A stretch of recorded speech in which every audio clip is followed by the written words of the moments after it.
இந்த மீனாவோட அம்மா கோயிலுக்கு வெளியே கடை போட்டு வச்சிருந்தால. ஆமா. இப்ப என்ன அந்த இடத்துலயே பெரிய கடை வச்சுட்டாங்களா? அதுக்கு தான் பிரியாணி வாங்கிட்டு வந்தியா? ஐயோ, அவ பெரிய கடை போடுறதுக்கு நான் ஏன் சந்தோஷப்பட போறேன்? இப்ப அந்த கடையே இல்ல, தூக்கியாச்சு. அடக்கடவுளே, கடையவே தூக்கிட்டாங்களா? இது உனக்கு சந்தோஷமா? ஆமா, அந்த பூ கட்டுறவ அவ என்னமோ பெரிய நகை கடை வச்சிருக்கிற மாதிரி மூச்சுக்கு 300 தடவை எங்க அம்மா கடை வச்சு உழைச்சி சம்பாதிக்கிறவன அழுத்தமா சொல்லுவா. இப்போ அந்த கடையை சுத்தமா காலி பண்ணியாச்சு. கடையை காலி பண்ணியாச்சுன்னா அப்ப நீதான் ஏதாவது பண்ணியா? அத நான் ஏன் பண்ணணும்? அதுங்க ஆட்டத்துக்கெல்லாம் தானா நடக்கும். கார்பரேஷன்ல இருந்து வந்து கடையை தூக்கிட்டாங்களாம். வீட்டுல வந்து சொல்லி மூக்கால அழுதுகிட்டு இருந்தா. ஐயோ, அப்படியா மாஸ்டர்?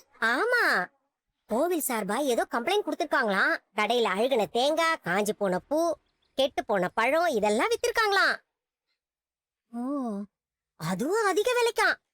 இப்ப தெரியுதா அந்த பொம்பளை எப்படி 2 பொண்ணுங்களையும் கட்டி கொடுத்திருக்கான்னு?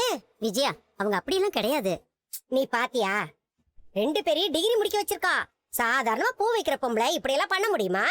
இந்த மாதிரி ஏமாத்து வேலை பண்ணி தான் சம்பாதிச்சிருக்கா. ஓ, அப்ப கடையை தூக்கியாச்சா மாஸ்டர்? அவங்க பொழப்புக்கு சாப்பாடுக்குலாம் என்ன மாஸ்டர் பண்ணுவாங்க? என்னமோ பண்ணிட்டு போட்டோம். எங்கேயாவது வேலை செஞ்சு உழைச்சு பொழைக்கணும்.